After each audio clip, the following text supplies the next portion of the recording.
Good evening, respected dignitaries, distinguished guests, theatre lovers, members of the media, ladies and gentlemen. A very warm welcome to each one of you. Today, we are gathered here for the National Theatre Festival 2026, organized by the Sangeet Natak Academy, New Delhi, under the Ministry of Culture, Government of India, in collaboration with Jammu and Kashmir Academy of Art, Culture and Languages, on the occasion of Mahakavi Kalidas Jayanti, commemorating the 150th anniversary of Vande Mataram.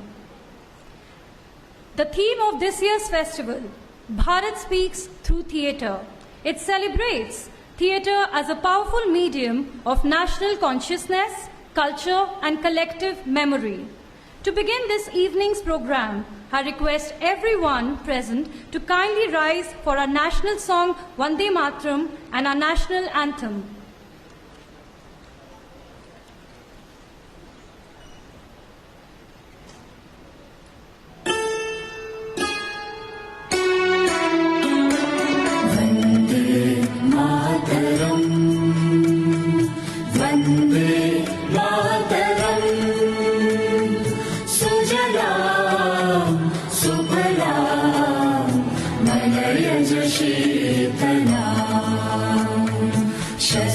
श्यामलां मातरं वन्दे मातरं शुभ्रज्योत्स्ना पुलकितयामिनी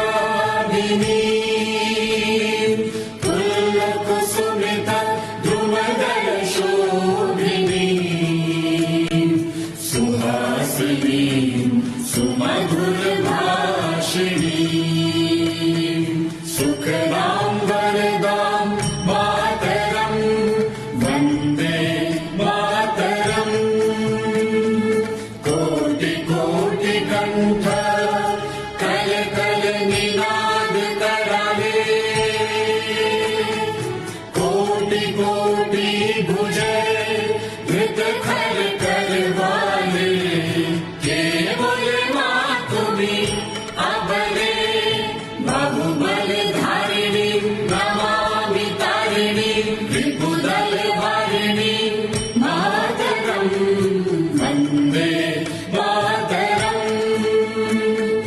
तुम्हि विद्या तुम्हि धर्म तुम्हि हृदि तुम्हि मर्म त्वं हि प्राणाः शरीरे बाहुते तुम्हि मा शक्ति हृदये तुम्हि मां भक्ति तुम्हारी प्रतिमा गढ़ी मंदिरे मंदिरे वन्दे मातरं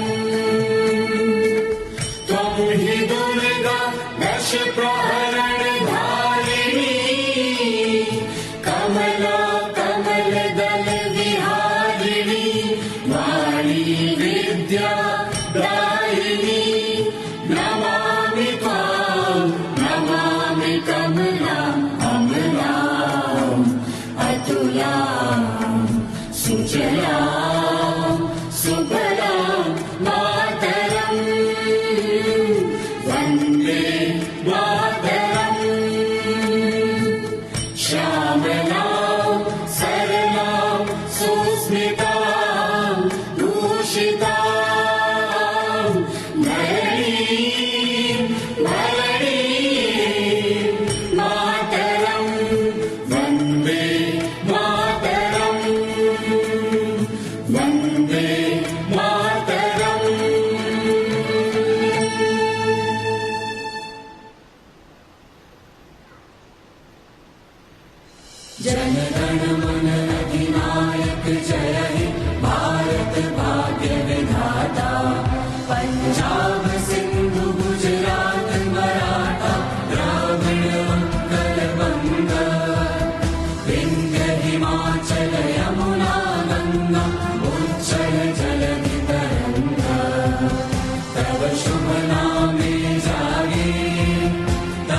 विधाता जय हे जय हे जय हे जय जय जय जय हे।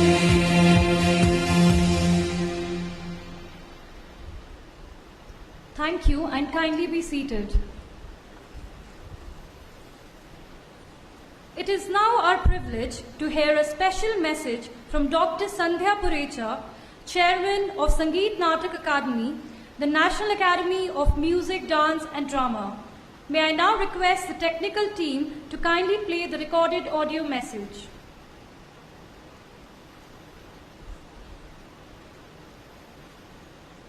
नमो नमः।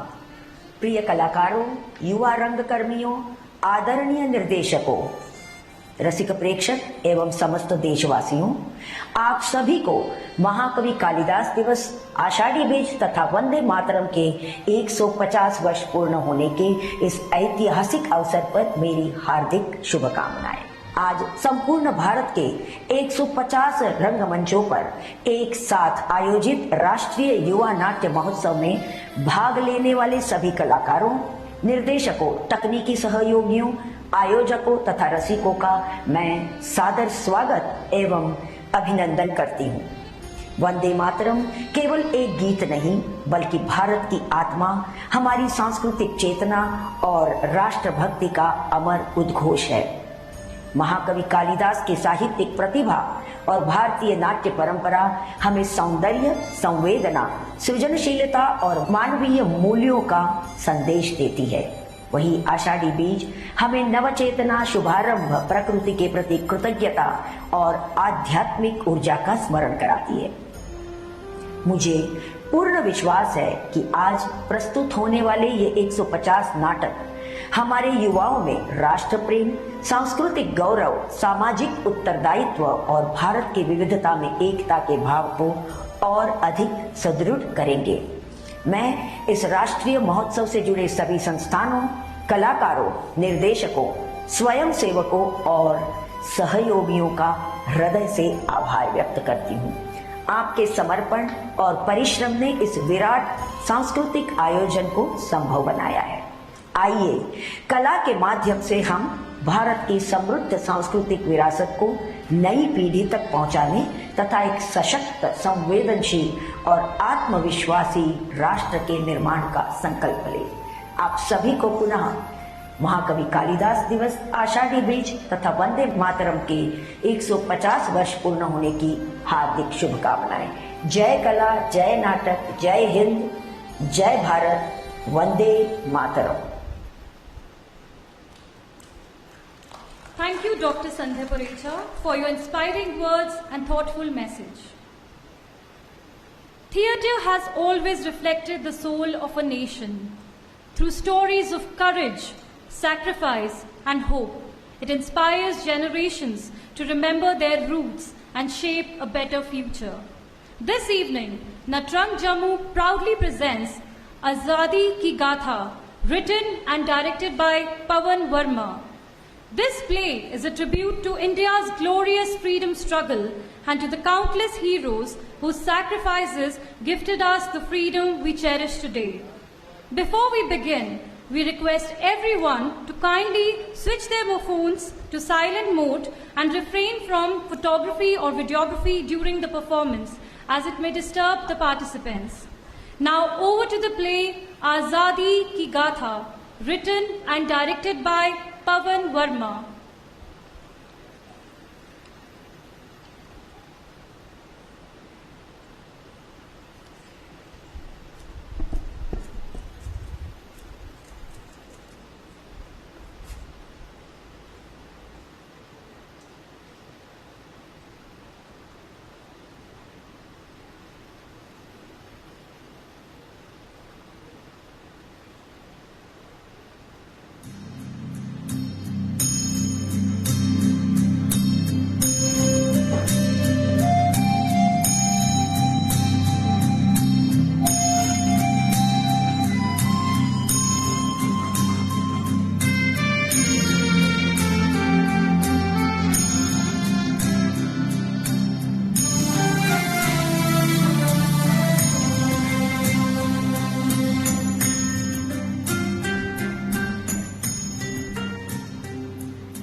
हिमालय की ऊंची चोटियों से लेकर सागर की गहराइयों तक फैली हुई वो चेतना जिसने संसार को प्रेम, शांति और मानवता का मार्ग दिखाया। मेरे आंचल में ऋषियों का ज्ञान है, मेरे कण कण में वीरों का बलिदान है। पर देखो, मैं गुलामी की जंजीरों में जकड़ी हुई हूँ। मेरे पुत्रों की स्वतंत्रता से छीन ली गई है। मेरी बेटियां अपमान सह रही हैं। मेरे खेतों की हरियाली पर अंधेरा छाया हुआ है।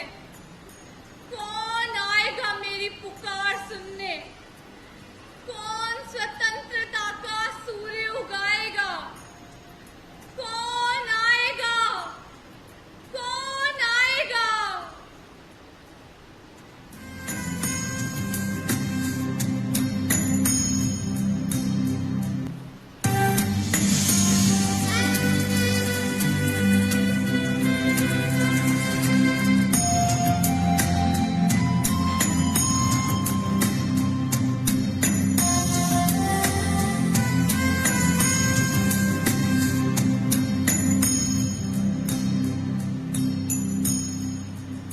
कभी सोने की चिड़िया कहलाने वाला भारत अंग्रेजों की गुलामी में जकड़ चुका था। 1857 में अंग्रेजों ने अपनी सेना में एक नया हथियार शामिल किया।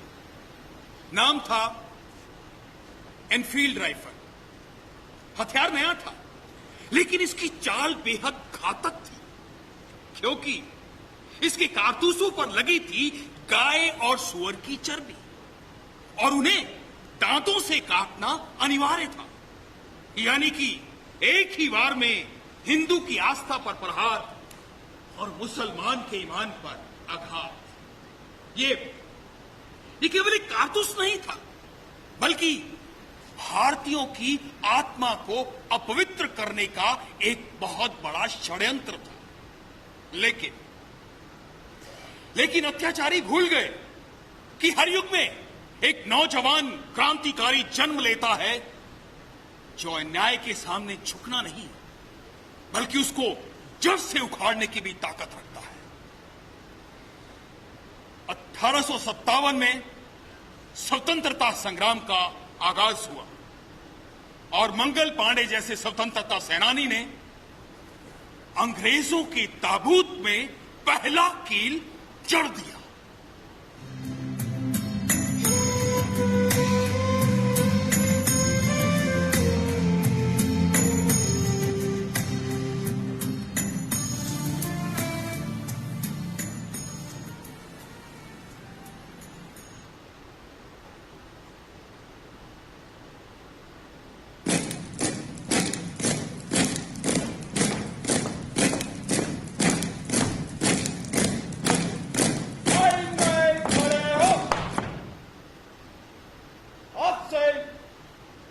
इंडिया कंपनी की नई इनफील्ड राइफल इस्तेमाल होगी और इसके कारतूस आपके पास है।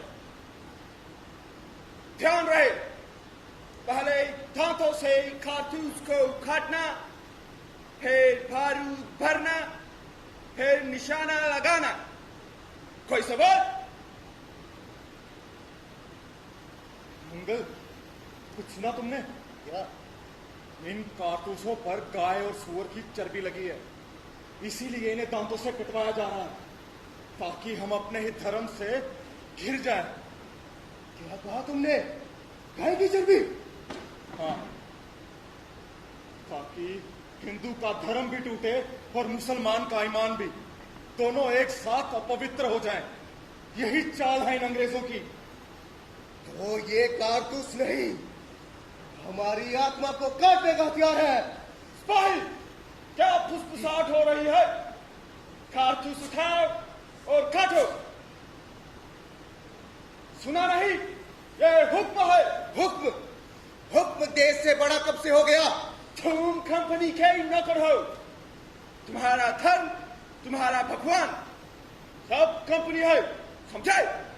बस यही सुनना बाकी था। जिस मिट्टी ने जन्म दिया, जिस गाय को मां कहा, जिस धर्म ने इंसान बनना सिखाया, आज तुम कहते हो कि वो सब तुम्हारी कंपनी से छोटा है। नहीं, कभी नहीं। अपनी जुबान संभालो। जुबान। आज तक हम चुप थे, तभी तो तुमने समझ लिया कि भारत की संतानें मर चुकी हैं। लेकिन सुन लो, जिस दिन सैनिक की आत्मा जाग जाती है, उस दिन साम्राज्य की उल्टी गिनती शुरू हो जाती है। मंगल, संभल जाओ, ये अंग्रेज हैं, मार डालेंगे। मृत्यु। जो अपनी मां का अपमान सह ले, वो जीकर भी मृत है। और जो धर्म, देश और सम्मान के लिए खड़ा हो जाए, वो मरकर भी अमर है।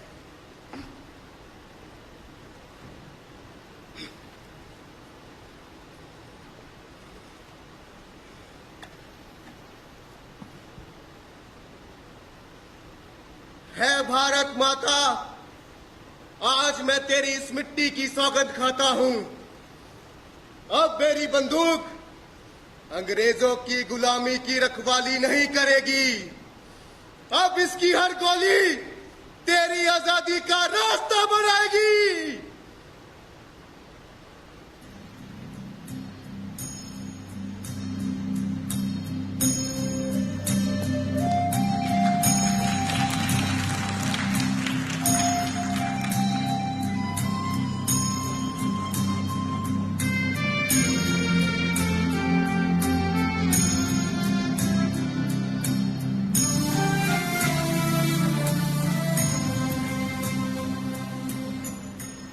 ये वो दौर था जब चारों ओर भय का वातावरण था।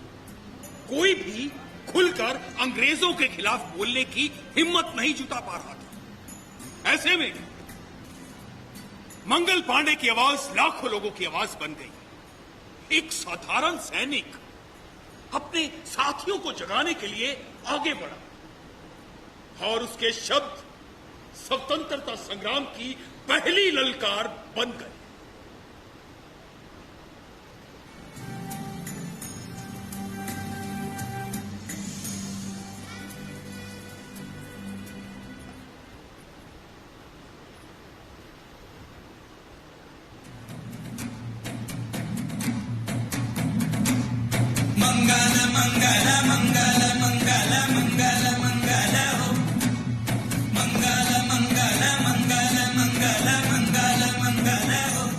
भाइयों बहनों, आज मैं तुमसे सैनिक बनकर नहीं, भारत माता का पुत्र बनकर बात कर रहा हूं। क्या हमारा जन्म इसीलिए हुआ है कि ये अंग्रेज हमारे धर्म, हमारी संस्कृति और हमारे सम्मान का अपमान करे और हम चुपचाप देखते रहे? जब किसी राष्ट्र का स्वाभिमान जाग जाता है, तब दुनिया की सबसे बड़ी ताकत भी उसे झुका नहीं सकती। अपने भीतर के सोए स्वाभिमान को जगाओ। अब बहुत हो चुका, हम अंग्रेजों के अत्याचार नहीं सहेंगे। नहीं सहेंगे, नहीं सहेंगे। हो भगावत, मत भूलो कि तुम ब्रिटिश सरकार के सैनिक हो। तुम्हारा काम केवल आदेश का पालन करना है। तुम्हें सोचने का अधिकार नहीं है। ईस्ट इंडिया कंपनी तुम्हें वेतन देती है। वेतन?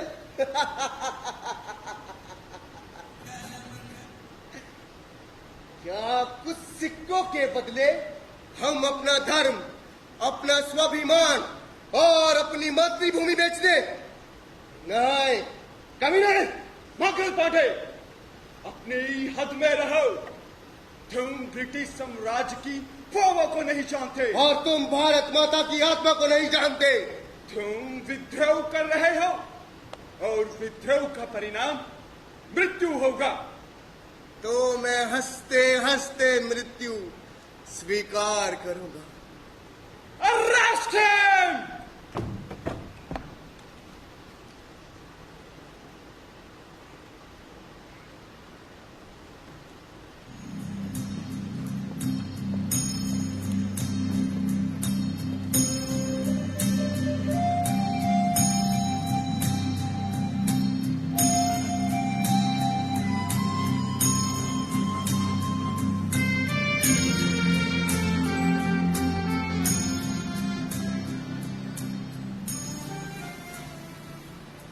अंग्रेजों ने मंगल पांडे के विद्रोह को अपने साम्राज्य के लिए सबसे बड़ी चुनौती मानी। उसे गिरफ्तार कर लिया और राजद्रोह के आरोप में फांसी की सजा सुनाई।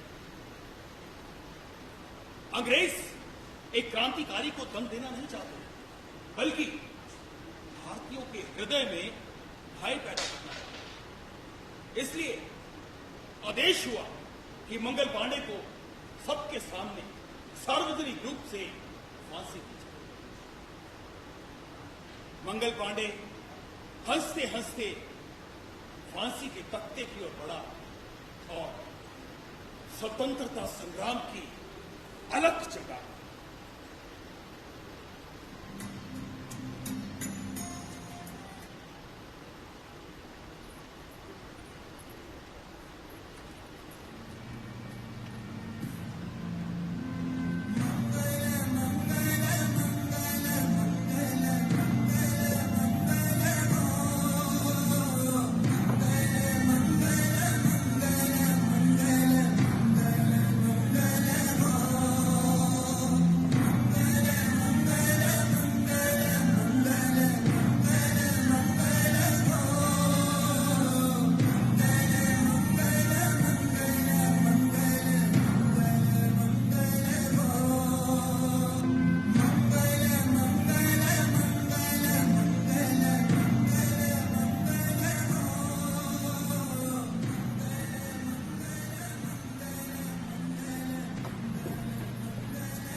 मंगल पांडे के बलिदान से भड़की स्वतंत्रता की चिंगारी पूरे देश में फैल गई। आजादी की लड़ाई का बिगुल बज गया। देश के कोने कोने से स्वतंत्रता और स्वाभिमान की आवाजें उठने लगी।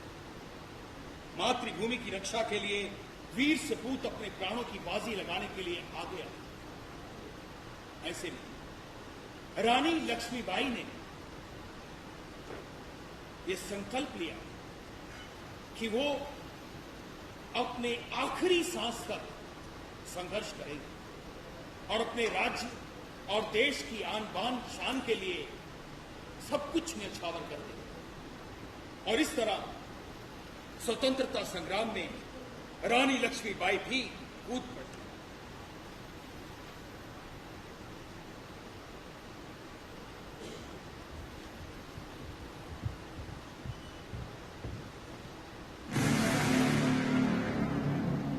महारानी लक्ष्मीबाई ईस्ट इंडिया कंपनी का राजदूत उपस्थित होना चाहता है। भेज दो।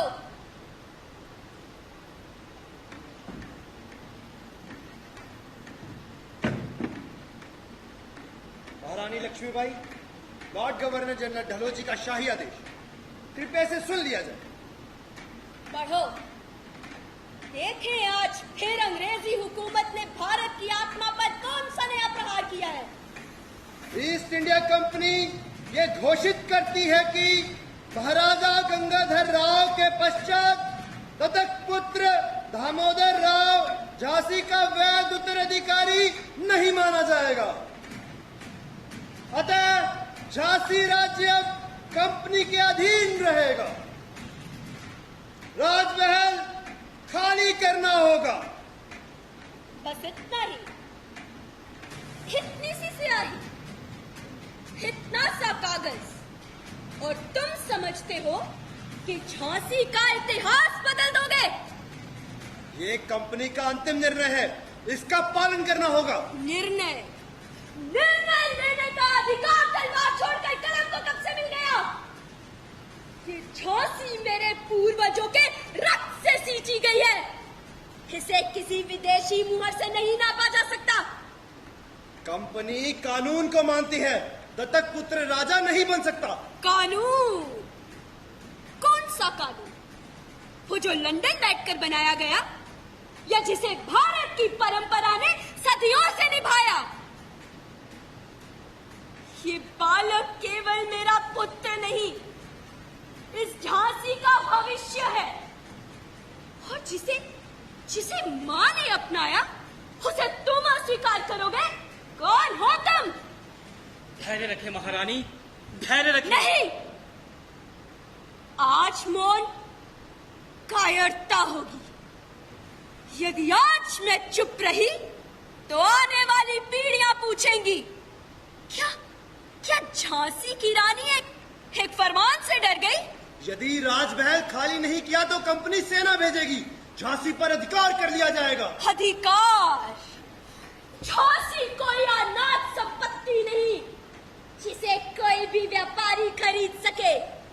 ये मातृभूमि है और माँ को जीता नहीं जाता, माँ के लिए मरना पड़ता है। महारानी, आप आदेश दे, झांसी का प्रत्येक युवा तलवार लेके तैयार है। नहीं, युद्ध केवल हथियारों से नहीं जीते जाते। पहले मन में स्वतंत्रता जन्म लेती है, फिर हाथ तलवार उठाते हैं। आज अंग्रेजों ने केवल झांसी नहीं छीनी, उन्होंने भारत की हर माँ के सम्मान को चुनौती दी है। और जब माँ के सम्मान को ललकारा जाता है, तब इतिहास क्रांति लिखता है। तो मैं क्या समझूं कि आप कंपनी के आदेश को स्वीकार नहीं करती हैं?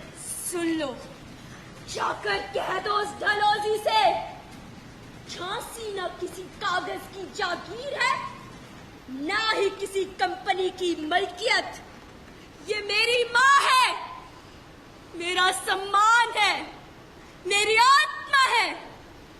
जब तक इस शरीर में रक्त की अंतिम बूंद बहेगी, तब तक कोई झांसी की ओर आंख उठाकर भी नहीं देख सकेगा।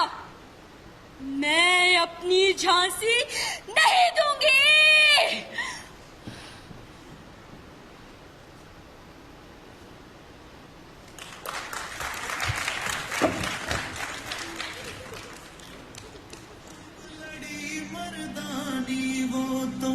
झांसी वाली रानी थी, खूब लड़ी मर्दानी वो तो झांसी वाली रानी थी।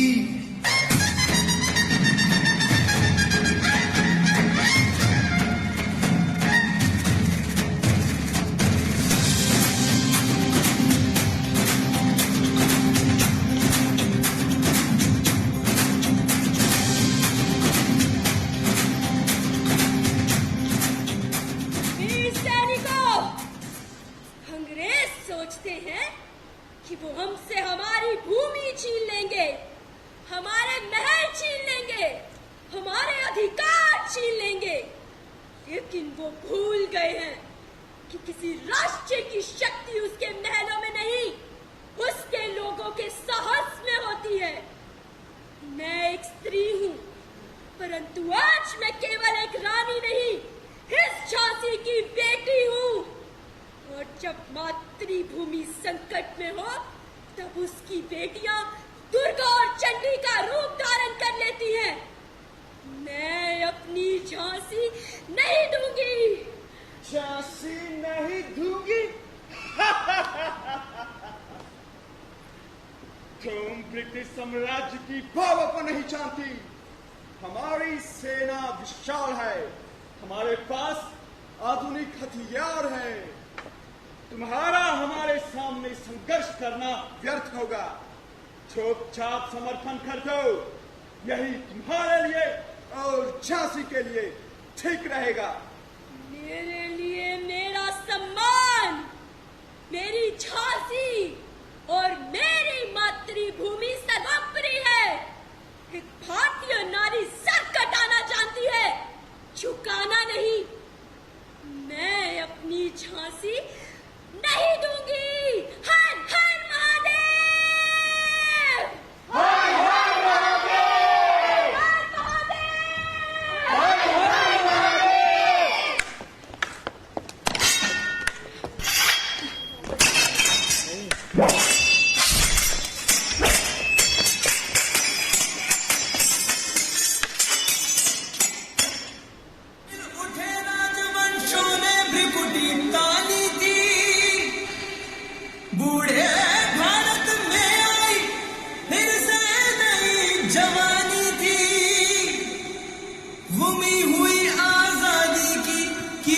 सबने पहचानी थी, दूर फिरंगी को करने की सबने मन में ठानी थी।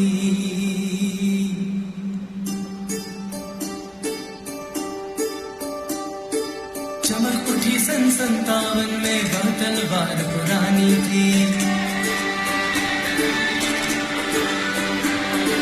बुंदेले हर बोलो के वो हमने सुनी कहानी थी। खूब लड़ी मर्दानी, खूब लड़ी मर्दानी, खूब लड़ी मर्दानी, वो तो झांसी वाली रानी थी। खूब लड़ी मर्दानी, वो तो झांसी वाली रानी थी।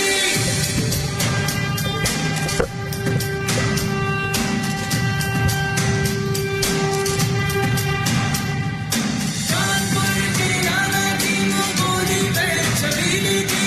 लक्ष्मीबाई नाम पे थी, वासंदाना पीली थी। नाना के संग पढ़ती थी, वो नाना के संग खेली थी। पर्ची डाली पानी कटारी, उसकी यही सहेली थी। वीर शिवाजी की गाथाएं उसको याद सबानी थी। वो बुंदेले हर बोलो के वो हमने सुनी कहानी थी। खूब लड़ी मर्दानी, खूब लड़ी मर्दानी, खूब लड़ी मर्दानी, वो तो झांसी वाली रानी थी। खूब लड़ी मर्दानी, खूब लड़ी मर्दानी, खूब लड़ी मर्दानी, वो तो झांसी वाली रानी थी। खूब लड़ी मर्दानी, वो तो झांसी वाली रानी थी।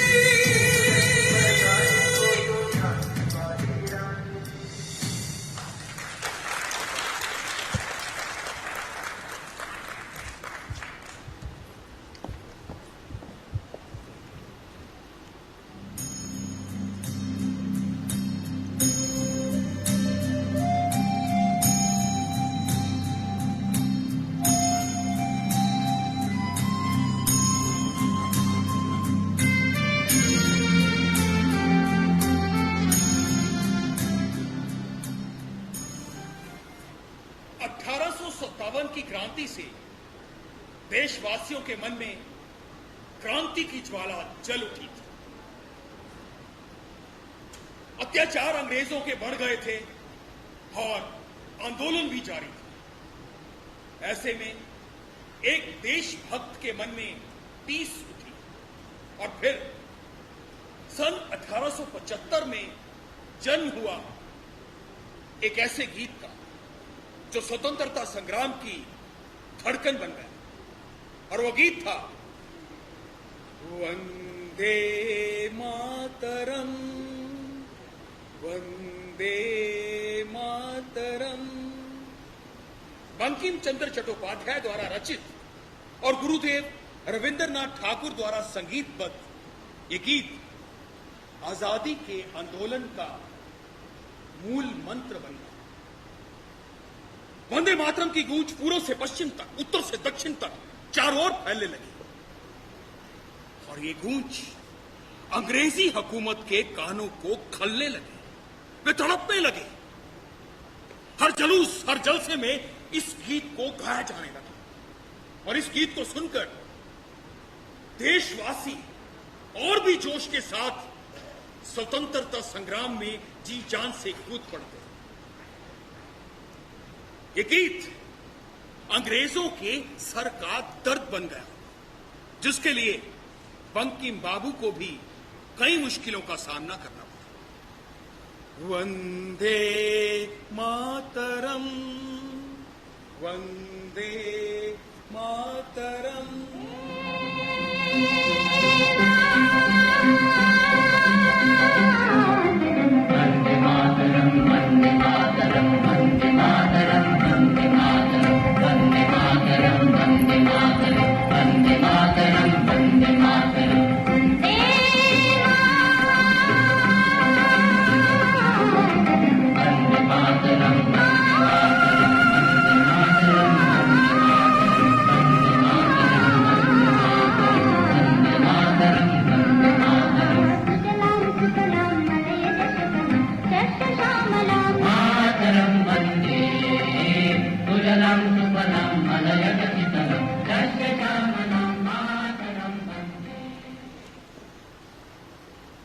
वंदे मातरम, वंदे मातरम, वंदे मातरम।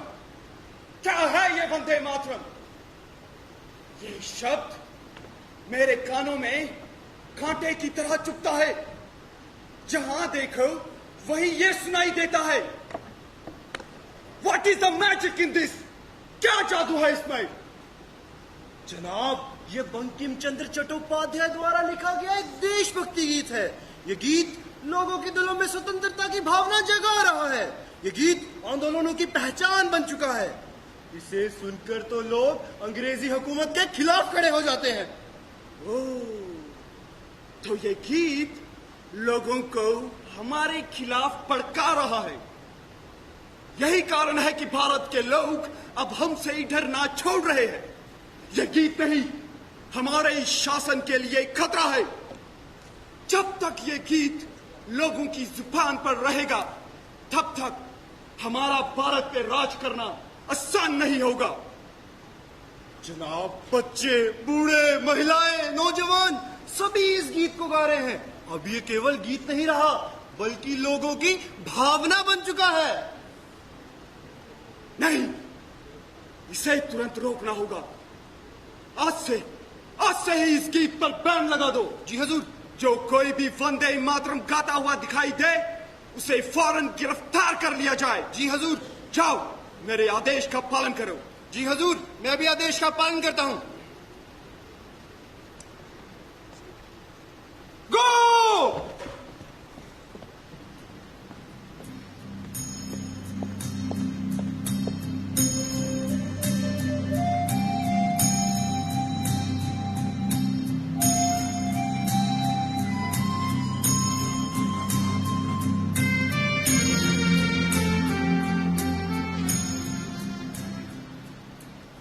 अंग्रेजों के अत्याचारों ने भारतीयों के मन में विद्रोह की भावना प्रज्वलित कर दी थी। ये वो समय था जब भारत की आत्मा करा रही थी। अंग्रेजों के अत्याचार बढ़ रहे थे और विद्रोह भी बढ़ रहे थे। ऐसे में इस स्वतंत्रता संग्राम में प्रवेश हुआ भारत की कोकिला सरोजिनी नायडू।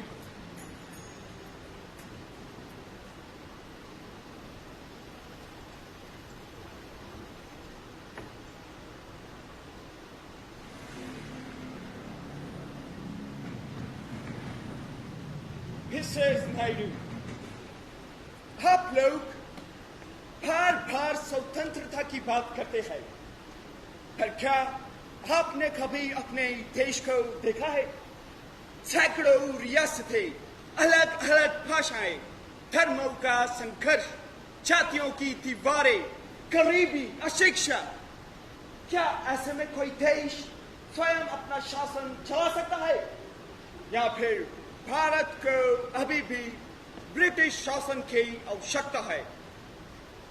आपने भारत को बहुत ध्यान से देखा है, लेकिन केवल उसकी कमजोरियां।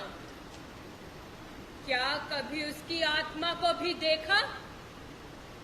वो किसान जो सूखी धरती में भी आशा का बीज बोता है, वो माँ जो अपने बेटे को ये कहकर विदा करती है कि बेटा, यदि लौटना तो तिरंगा लेकर लौटना, और यदि ना लौटो तो तिरंगे में लिपट कर आना। आपको भारत बिखरा हुआ दिखाई देता है, मुझे भारत जागता हुआ दिखाई देता है। भावनाओं से राष्ट्र नहीं चलते, साम्राज्य शक्ति से चलते हैं। ब्रिटेन ने भारत में रेल बनाई, प्रशासन दिया, कानून दिया, सभ्यता दी। आप लोग हमारे प्रति एहसानमंद क्यों नहीं? सभ्यता? क्या सभ्यता वो होती है जो किसी दूसरे के घर में घुसकर उससे ये कहे कि अब से ये घर मेरा है? आपने रेल बनाई किसके लिए? भारत की समृद्धि के लिए, या फिर भारत का धन समुद्र पार ले जाने के लिए?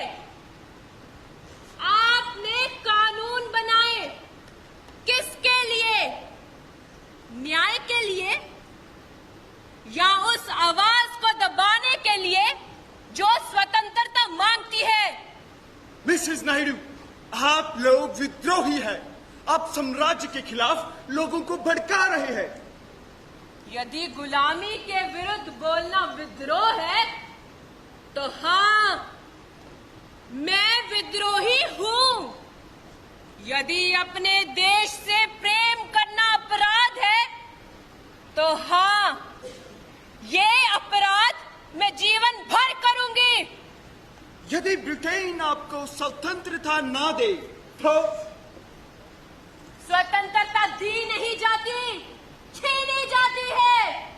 इतिहास गवाह है, हर साम्राज्य अपने आप में अमर है, लेकिन समय हर साम्राज्य से बड़ा होता है। यदि आपकी पीढ़ी स्वतंत्रता हासिल करने में असफल रही तो उससे अगली पीढ़ी चलेगी। यदि वे भी रुक गए तो उससे अगली पीढ़ी चलेगी। लेकिन याद रखिए, भारत की यात्रा स्वतंत्रता पर जाकर ही रुकेगी, क्योंकि सूरज को कोई आदेश नहीं दे सकता कि वो उगना बंद कर दे। भारत माता की जय।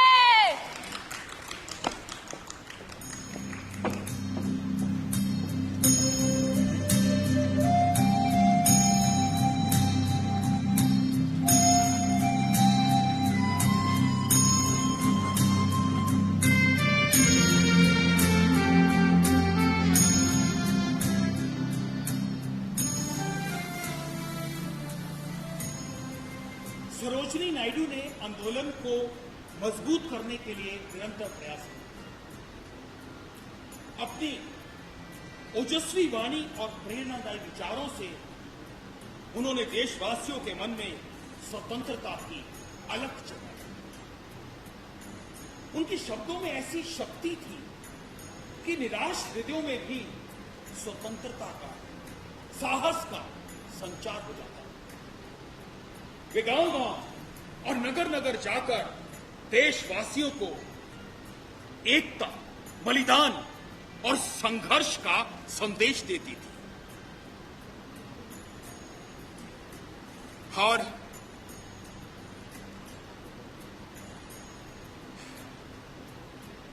खास तौर पर महिलाओं को स्वतंत्रता संग्राम से जोड़ने में उनका योगदान अतुलनीय था।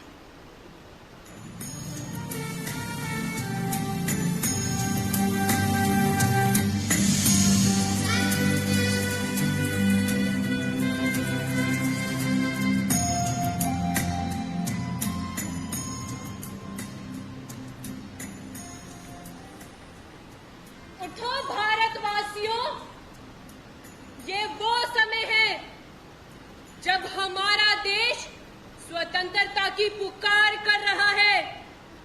हमारी धरती हमसे पूछ रही है, क्या उसके बेटे और बेटियां उसके सम्मान की रक्षा के लिए आगे आएंगे? क्या वो अन्याय और अत्याचार के सामने चुप रहेंगे? नहीं, हजार बार नहीं। यदि पुरुष स्वतंत्रता की लड़ाई लड़ रहे हैं तो हम महिलाओं का भी कर्तव्य है कि कंधे से कंधा मिलाकर इस संघर्ष में भाग लें। याद रखो, स्वतंत्रता हमारे राष्ट्र का अधिकार है। हमें जाति, भाषा और धर्म के भेदभाव को भूलकर एक होना होगा, क्योंकि अंग्रेज हमारी एकता से डरते हैं। वे जानते हैं जिस दिन भारत एकजुट हो गया, उस दिन उनके साम्राज्य की नींव हिल जाएगी। भारत माता की जय। वंदे मातरम। वंदे मातरम।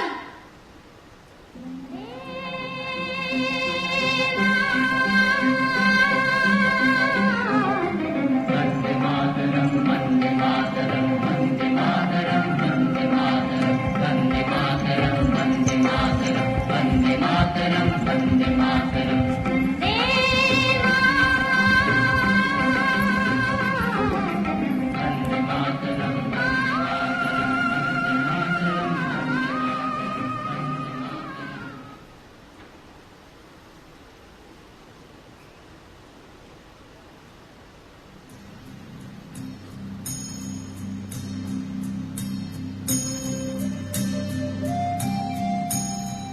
आजादी का आंदोलन चरम सीमा पर था।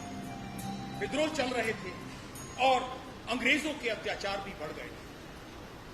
अंग्रेज अंदर ही अंदर डर चुके थे और अपने भय को छिपाने के लिए और अधिक अत्याचार कर रहे थे। ऐसे में नौजवान क्रांतिकारी भगत सिंह, राजगुरु और सुखदेव ने अंग्रेजों की नींव को हिलाने के लिए अपने आप को राष्ट्र सेवा में समर्पित कर दिया।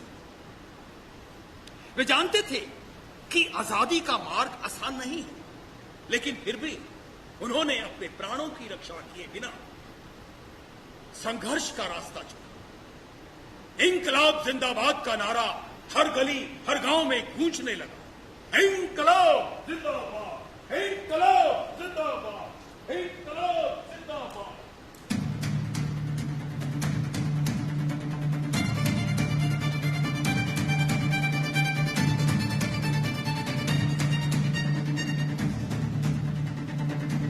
साथियों, अंग्रेजों के अत्याचार दिन प्रतिदिन बढ़ रहे हैं। निर्दोष लोगों पर लाठियां बरसाई जा रही हैं। हमारी आवाज को दबाने का प्रयास किया जा रहा है।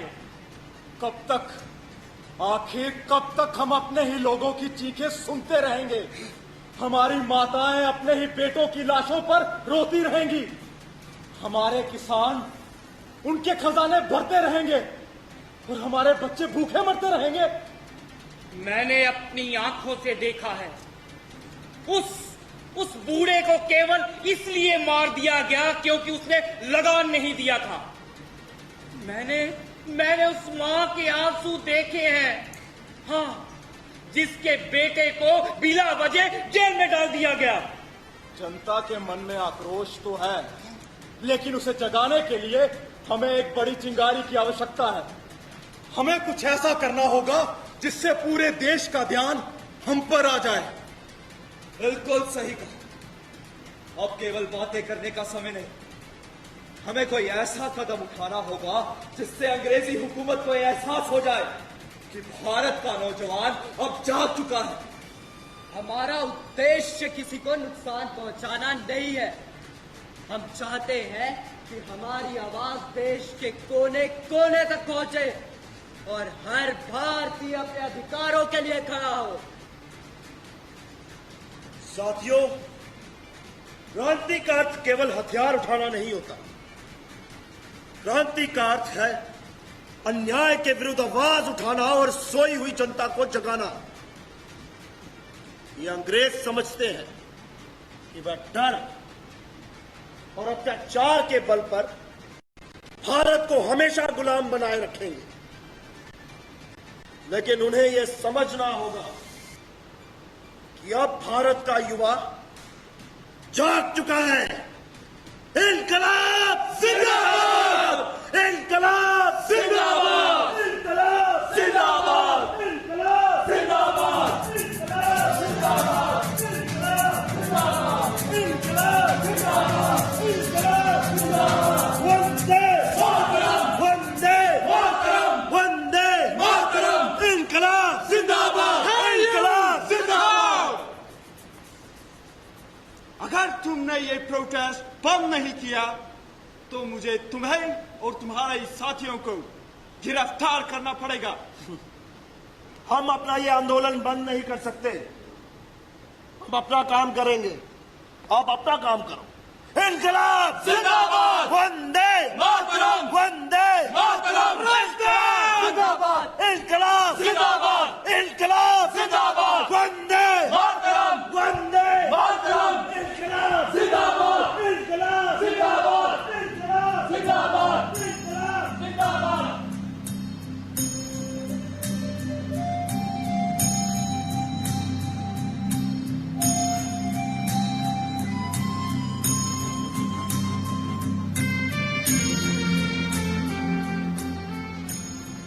भगत सिंह और उसके साथियों की आवाज अब केवल कुछ युवाओं की आवाज नहीं रह गई।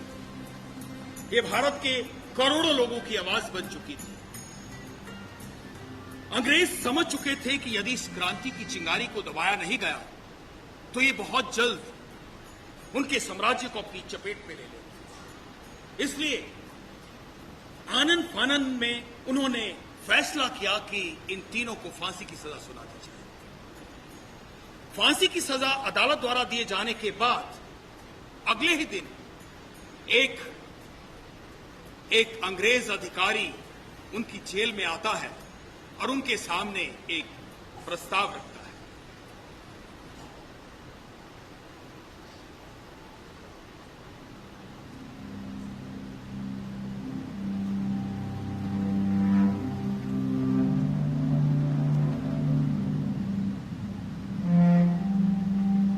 कितनी अजीब बात है। कल तक जो अंग्रेजी सरकार हमें 3 नौजवान समझती थी, आज हमसे डर रही है। डर डर बंदूकों से नहीं होता, डर तो विचारों से होता है। बंदूकें केवल शरीर को मारती है और विचार साम्राज्य को।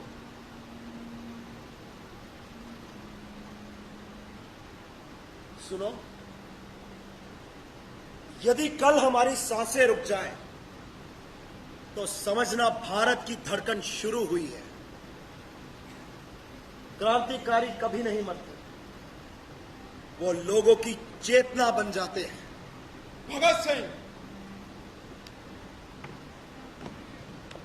सरकार तुम्हें ये आखिरी मौका देना चाहती है। अगर माफीनामा लिख दो तो जान बच सकती है। बस लिख दो कि तुम्हें तुम्हारे किए पर पछतावा है और फांसी रुक जाएगी। इतनी बड़ी अंग्रेजी सरकार और हम 3 नौजवानों से माफी चाहती है। मजाक मत करो, ये तुम्हारी जिंदगी का सवाल है।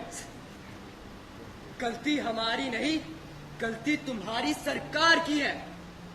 और माफी माफी वही मांगता है जिसने कोई अपराध किया हो।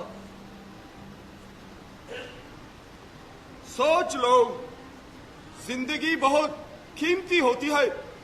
जिंदगी कीमती होती है, लेकिन उससे भी अधिक कीमती उद्देश्य होता है। यदि व्यक्ति अपने उद्देश्य से समझौता कर ले, वो व्यक्ति जीवित होकर भी मृत है। भगत सिंह, हस्ताक्षर कर दो, यही तुम्हारे लिए ठीक रहेगा। ये रहा कागज।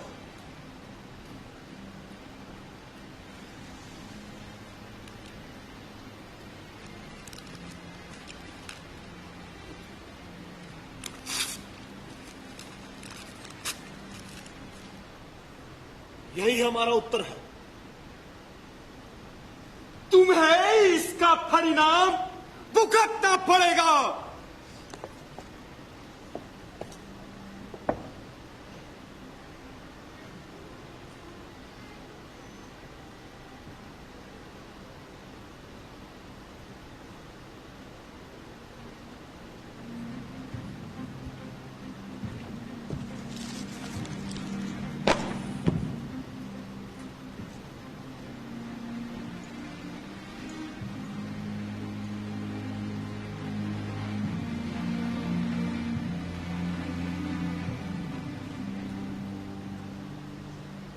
अंग्रेजों ने क्रांतिकारियों को मौत की सजा सुना दी। अंग्रेज सोचते थे कि मौत के डर से वो क्रांति को दबा देंगे, लेकिन अंग्रेज ये नहीं जानते थे कि क्रांतिकारियों को जेल की दीवारें कभी नहीं रोक पाती। भगत सिंह, राजगुरु और सुखदेव जेल की काल कोठरी में थे, लेकिन उस काल कोठरी में भी उनके हौसले अडिग थे। उनके सामने मौत खड़ी थी, लेकिन उनके चेहरे पर भय नहीं था, बल्कि एक अद्भुत धैर्य और गर्व।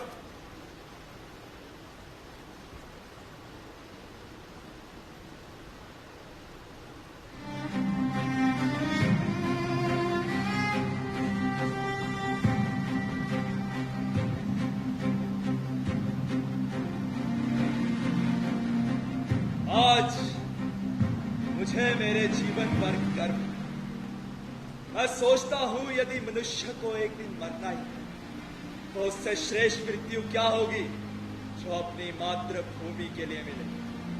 मैंने जीवन में कभी व्यक्तिगत सुख की कामना नहीं की। मेरा सबसे बड़ा उद्देश्य था कि मेरा देश स्वतंत्र हो और मेरे देशवासी सम्मान के साथ जीवन जी सके। ये अंग्रेज समझते हैं कि ये हमें समाप्त कर देंगे।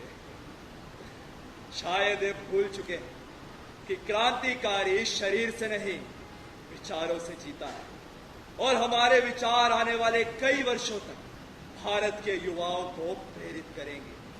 जब जब भारत का कोई युवा अन्याय के विरुद्ध खड़ा होगा, हमारी आत्मा मुस्कुराएगी। जब जब भारत का तिरंगा हवा में लहराएगा, हमारे बलिदान को याद किया जाएगा। आज मुझे गर्व है कि मैं अपने देश के लिए जिया और आज उसी के लिए अपने प्राण दे रहा हूं। भारत माता की जय। मृत्यु सामने खड़ी है, लेकिन मेरे मन में भय का एक कण भी नहीं है। सच्चा जीवन वही है जो किसी बड़े उद्देश्य के लिए समर्पित हो। हमने अपने सपनों से अधिक अपने देश के सपनों की चिंता की। हमने अपने भविष्य से अधिक अपने राष्ट्र के भविष्य को महत्व दिया। आने वाले वर्षों में हजारों लाखों युवा देशभक्ति के मार्ग पर चलेंगे और भारत को एक शक्तिशाली राष्ट्र बनाएंगे। मुझे विश्वास है कि हमारा बलिदान व्यर्थ नहीं जाएगा। हमारी शहादत भारत की युवा पीढ़ी के लिए मशाल बनेगी। हमारी मृत्यु अंत नहीं है, बल्कि एक नई शुरुआत है। ये उस स्वतंत्र भारत की शुरुआत है जिसके लिए लाखों लोगों ने संघर्ष किया है। यदि हमारा बलिदान देशवासियों के हृदय में स्वतंत्रता का दीप जला सके, तो हमारा जीवन सफल है। वंदे मातरम। कल सूरज निकलेगा, लेकिन हम उसे अपनी आंखों से ना देख सकेंगे। कल हवाएं बहेंगी, लेकिन हम उन्हें महसूस ना कर सकेंगे। और मुझे इसका कोई दुख नहीं, क्योंकि हमने अपनी जिंदगी खुद के लिए नहीं, बल्कि भारत की स्वतंत्रता के लिए समर्पित की है। आज जब मैं अपने जीवन की ओर देखता हूं, तो मुझे कोई पछतावा नहीं होता। यदि मेरे प्राणों की आहुति से भारत के लाखों नौजवानों में देशभक्ति की भावना जागती है, तो इससे बड़ा सौभाग्य मेरे लिए और क्या होगा। मैंने अपना हर क्षण मातृभूमि की सेवा के लिए समर्पित किया है।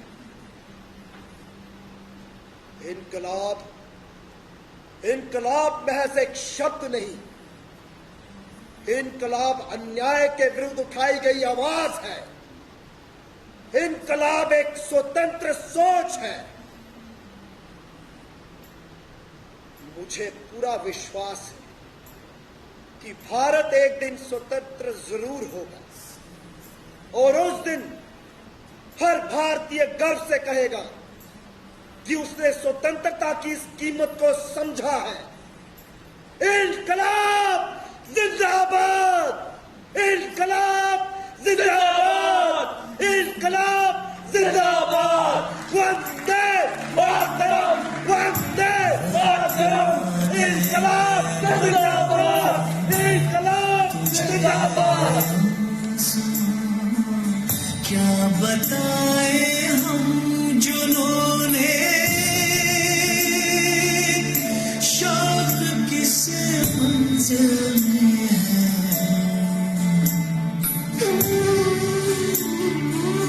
सरफरोशी की तमन्ना अब हमारे सरफरोशी की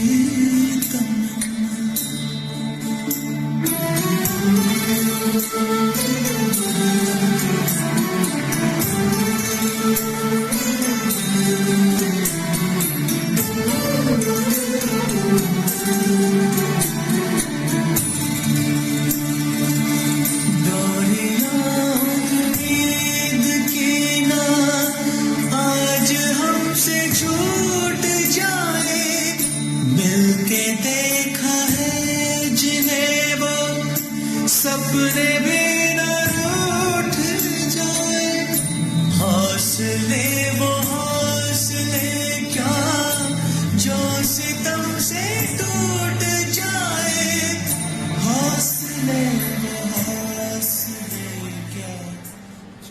सरफरोशी की तमन्ना अब हमारे दिल में है, देखना है जोर कितना बाजुए कातिल में। इन तीनों के बलिदान से अंग्रेजी हुकूमत हिल गई, चारों तरफ भय का वातावरण पैदा हो गया। ऐसा लग रहा था कि मानो अंग्रेजी हुकूमत अपने अंतिम दौर से गुजर रही। स्वतंत्रता के लिए भड़की इस आग में गांधी जी के आंदोलन ने घी का काम किया, जिससे अंग्रेज अपने आप को बचा नहीं पाए।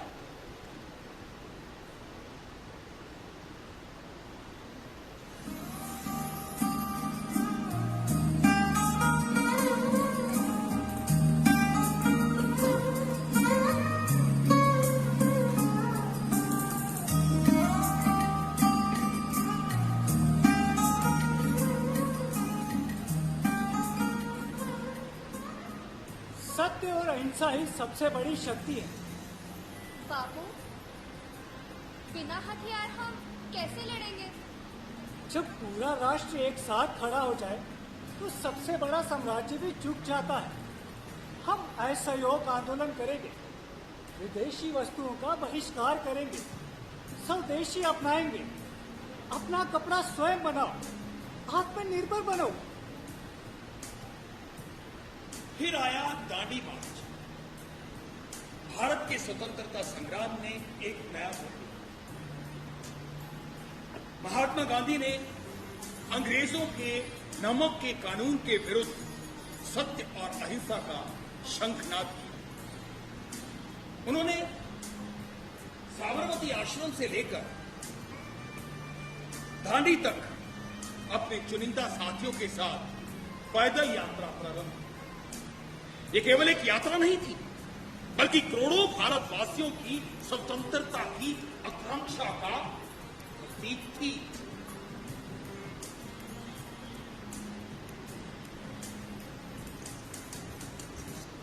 आज हम एक ऐसी यात्रा पर निकल रहे हैं जो केवल दांडी तक नहीं जाएगी, बल्कि भारत की स्वतंत्रता के द्वार तक पहुंचेगी। आइए हम सब संकल्प लें कि भय और हिंसा को त्याग कर राष्ट्र की सेवा में स्वयं को समर्पित करेंगे। महात्मा गांधी जी की जय। महात्मा गांधी जी की जय। महात्मा गांधी जी की जय।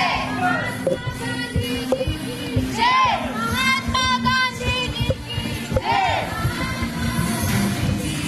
जय।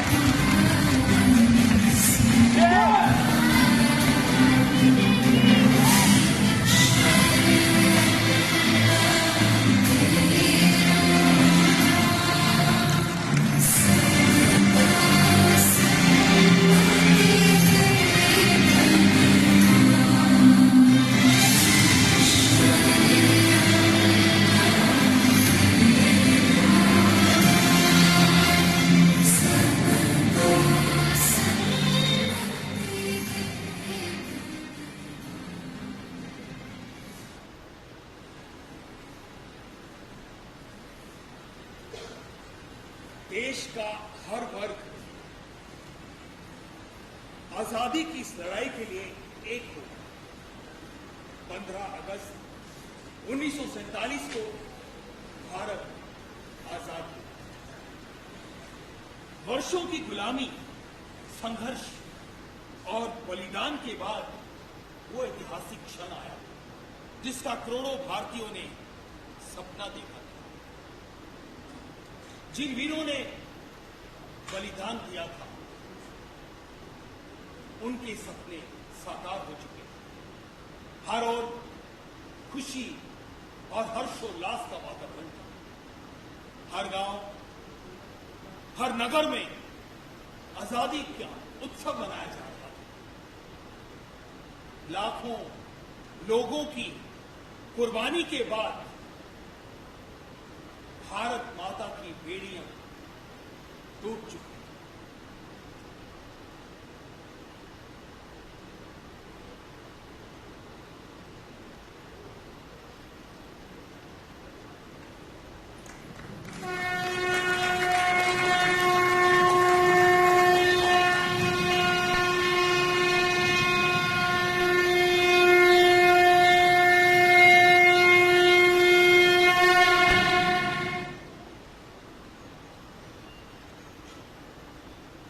मेरे प्यारे बच्चों, आज मेरा हृदय गर्व और आनंद से भर उठा है।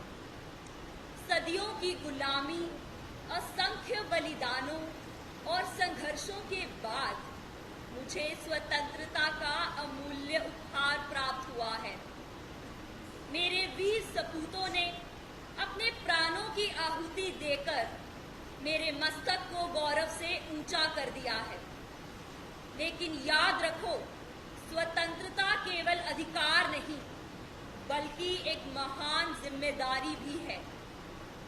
अब तुम्हें ऐसा भारत बनाना है जहां प्रेम हो, समानता हो, शिक्षा हो और हर नागरिक को सम्मान मिले।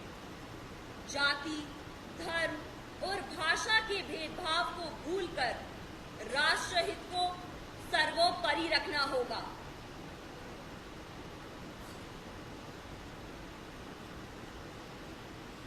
तेरी मिट्टी चंदन जैसी, तेरा वैभव न्यारा, तेरे चरणों में अर्पित है जीवन मेरा सारा।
What a powerful and inspiring presentation. Let us once again applaud the entire team of Azadi Ki Gatha for bringing alive the spirit of India's freedom struggle with such passion and conviction.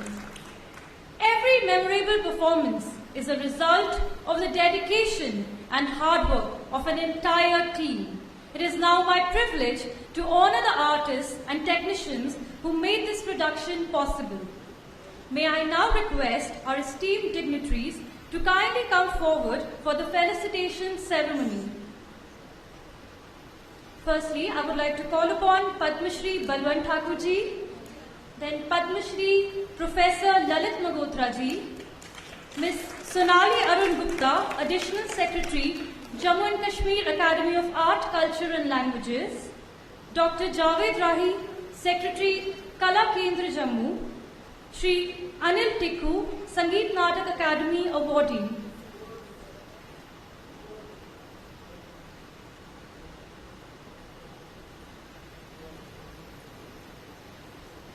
As I announce the names, I request the artists to please come forward to receive the Ang Vastram.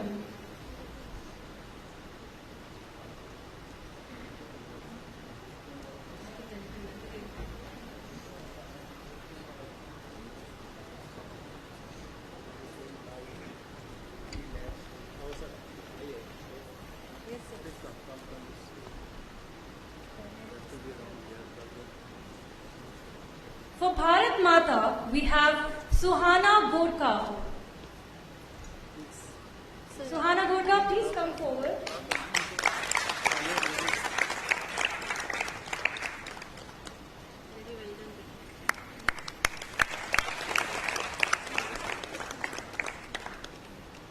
And the other Bharat Mata was Mehek Chib.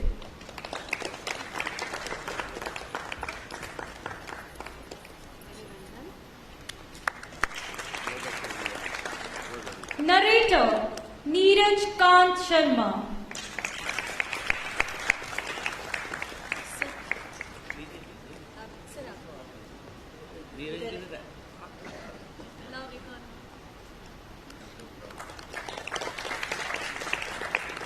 Mahatma Gandhi Kushal Bhatt.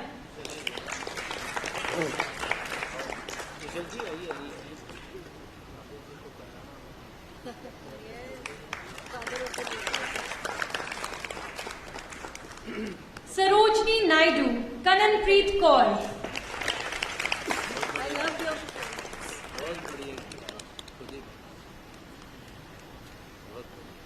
Mangal Pandey, Akash Vadhan.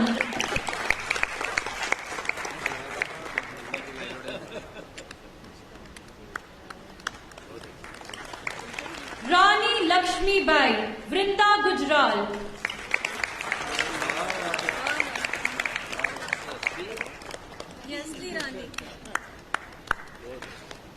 Bhagat Singh, Mahikshit Singh. Sir वो ma'am है डोगरी की, उनको बुला लिया ऊपर। बीना ma'am. बीना जी आपको बुला रहे हैं। मैम आई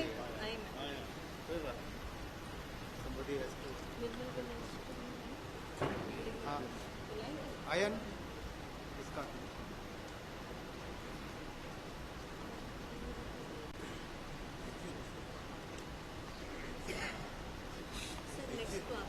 कोई बात नहीं।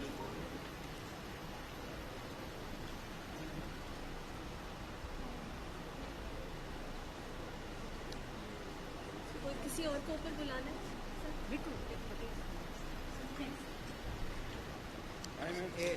Rajguru Aryan Sharma.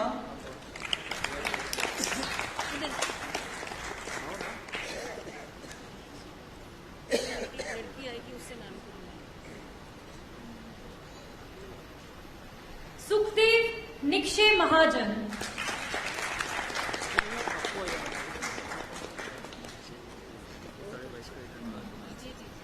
British officer Adesh Dhar.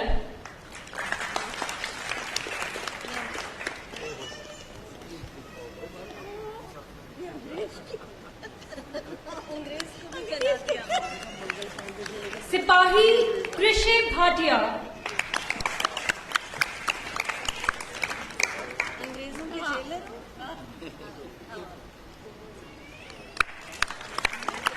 In chorus, we have Vishal Sharma.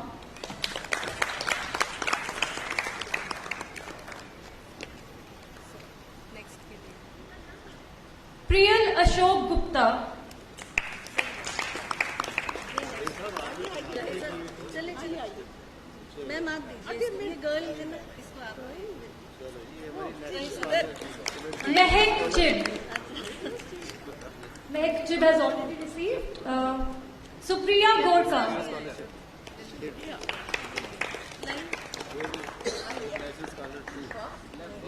Madam 2 हमारे नेशनल स्कॉलर्स हैं We are proud to have them here. Sheetal Sen.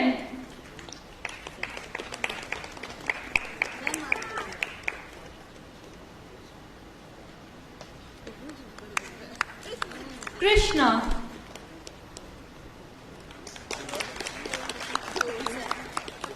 ये जवाब सभा पे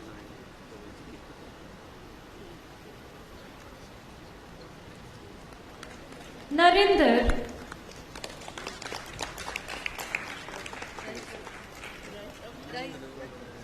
Musrat Banu. मैम आप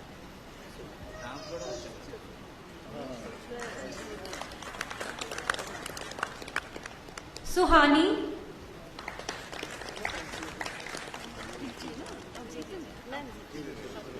मैम आप रहने दें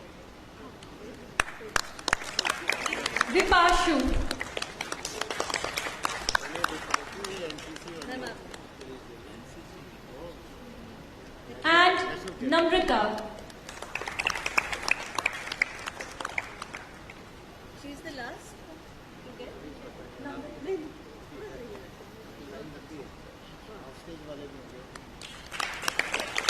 Behind every successful production is a dedicated backstage team whose efforts often remain unseen but are deeply appreciated. For lights, we have Pankaj Sharma. Sir, please come on stage. For music, Karthik Kumar. Costumes and properties, Mohammad Yasin and R.N. Sharma.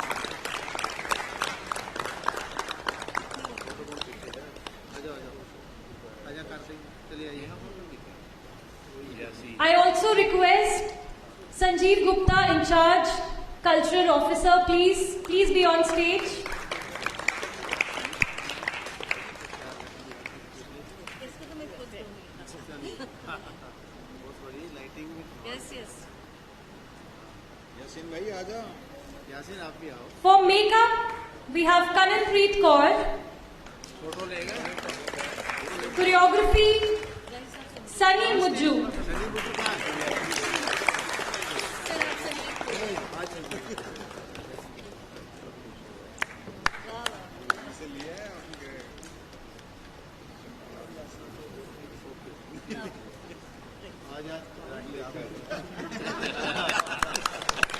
Costumes and properties, Mohammad Yasin. Choreography, Sunny Mujju.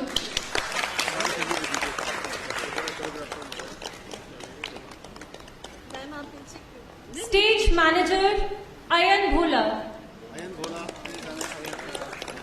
ये मेरी next door neighbour इसको मैं खुद दूंगी started as a child. Next door neighbour And finally, with immense admiration, I request a warm round of applause as we invite the writer and director of Azadi Ki Gatha, Shri Pavan Verma, to receive his Anvastaram.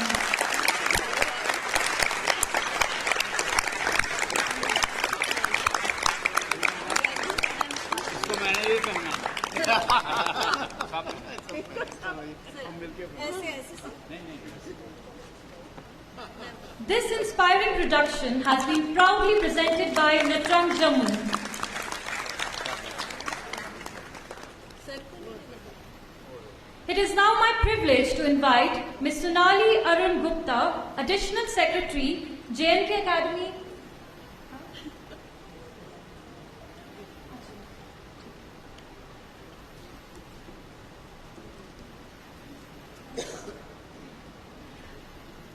I request Mr. Anil Tikku to please kindly felicitate the guests.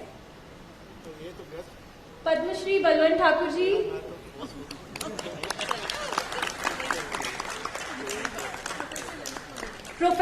Padma Shri Professor Lalit Malhotra ji,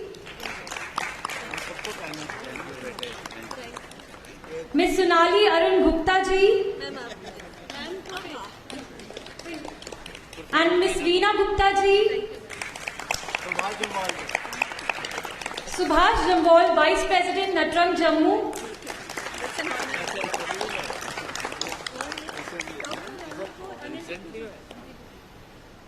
and last but not least, Anil Tikku ji. Dr. Javed Rahi, I'm so sorry, Dr. Javed Rahi. सबको पहनना है ये सबको पहनना एक group photo हो जाए जी जी joint for group photograph सब आगे आने एंड गौरी ठाकुर यस गौरी जोगिंदर लाओ जोगिंदर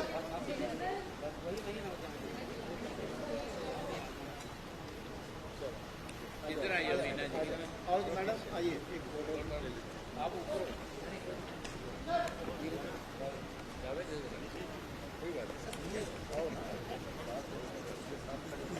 जोगिंदर एक तो Gauri Gauri come this side ma'am आपके आगे आए फिर आप पीछे हो जाए आगे थोड़ा पहनाने के लिए यार ये ग्रुप फोटो में आ रहे हैं सब लोग में पीछे जा रहे हैं क्या बात आप पीछे आ जाओ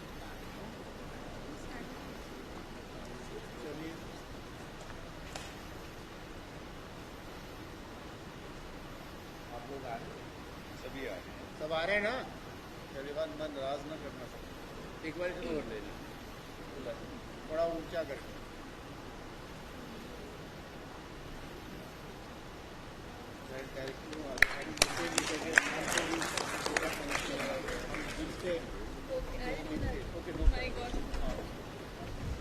It is now my privilege to invite Ms. Sonali Arun Gupta, Additional Secretary, JNK Academy of Art, Cultural and Languages, to share a few words and address the gathering.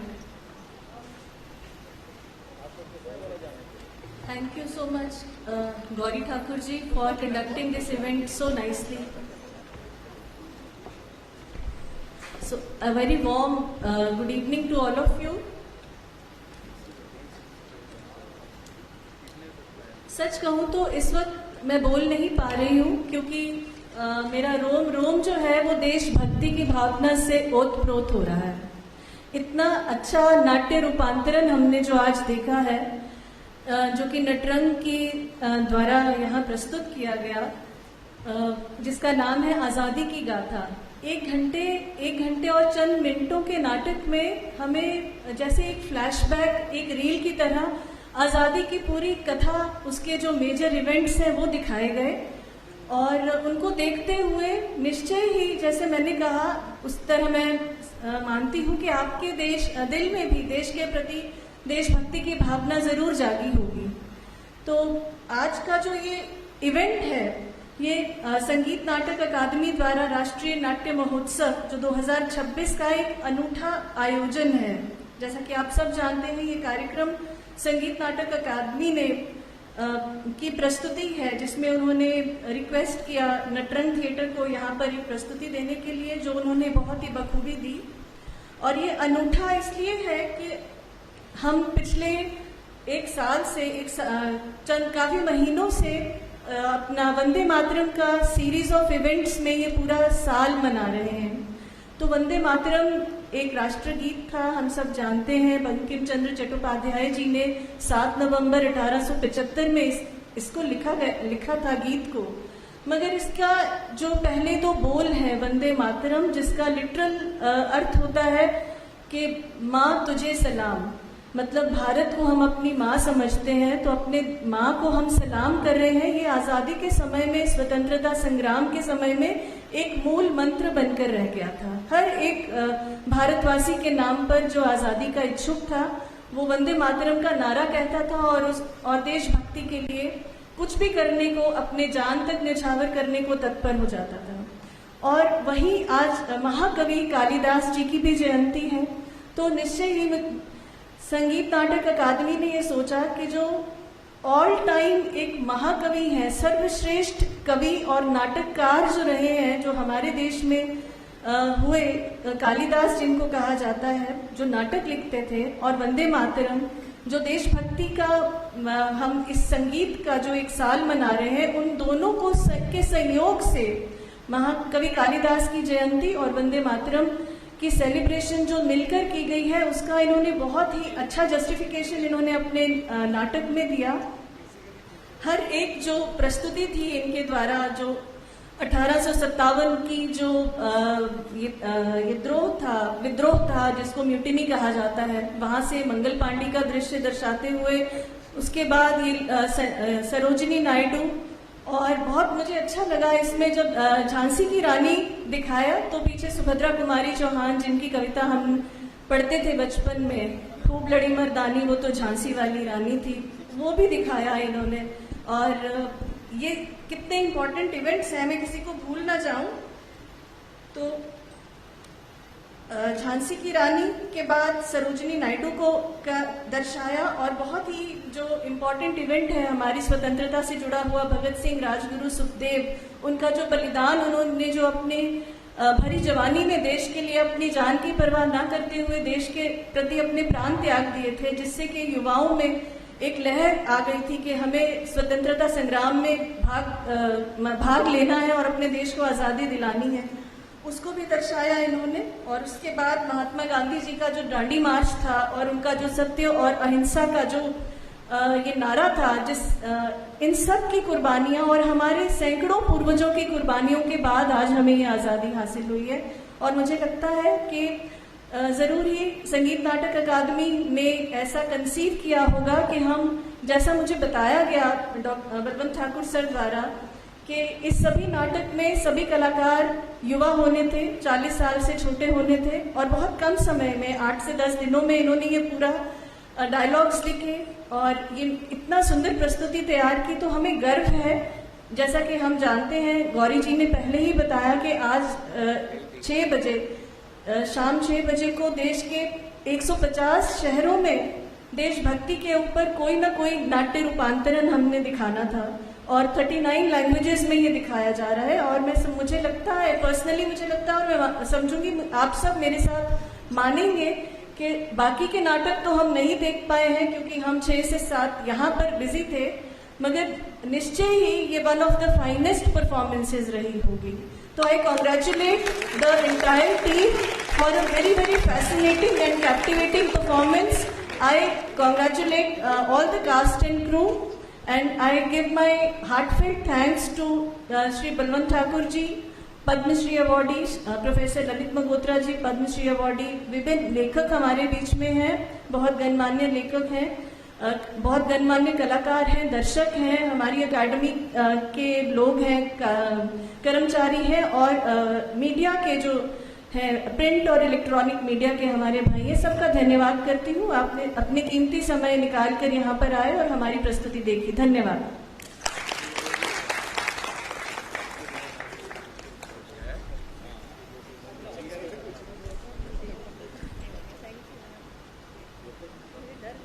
Thank you, ma'am, for your inspiring and encouraging words. We shall now conclude this evening with our national song, Vande Mataram, followed by the national anthem. May I request everyone to kindly rise.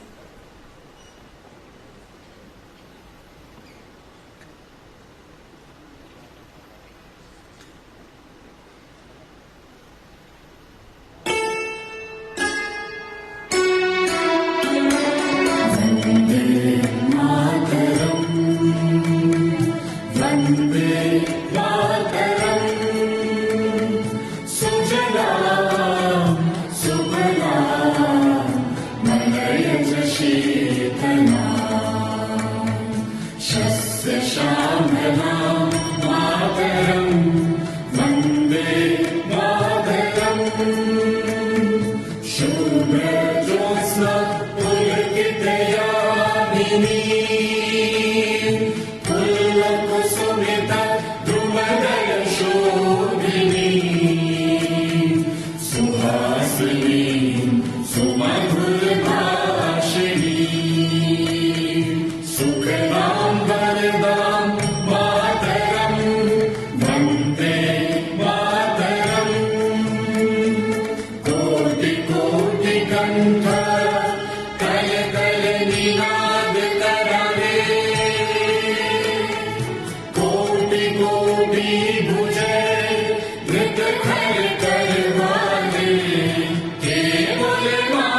तुम्हारी प्रतिमा गढ़ी मंदिरे मंदिरे वंदे मातरम त्वं हि दुर्गा दश प्रहरण धारिणी कमला कमल दल विहारिणी वाणी विद्या दायिनी नमामि त्वां नमामि कमलाम् अमलाम् अतुलाम् सुजलाम् सुबलाम् मातरम् वन्दे मातरम् श्यामलाम् सरलाम् सुस्मिताम् भूषिताम् धरणीम् धरणीम् मातरम् Vande Mataram Vande Mataram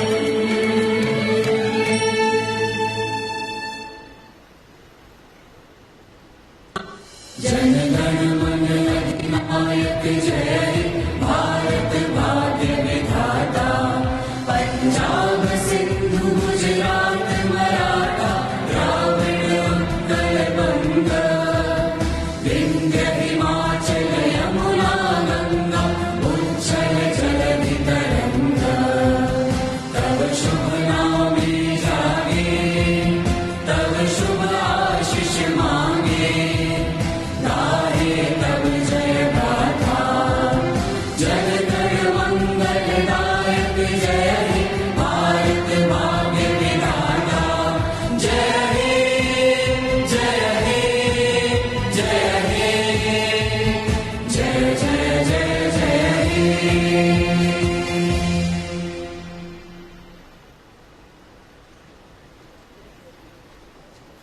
Thank you.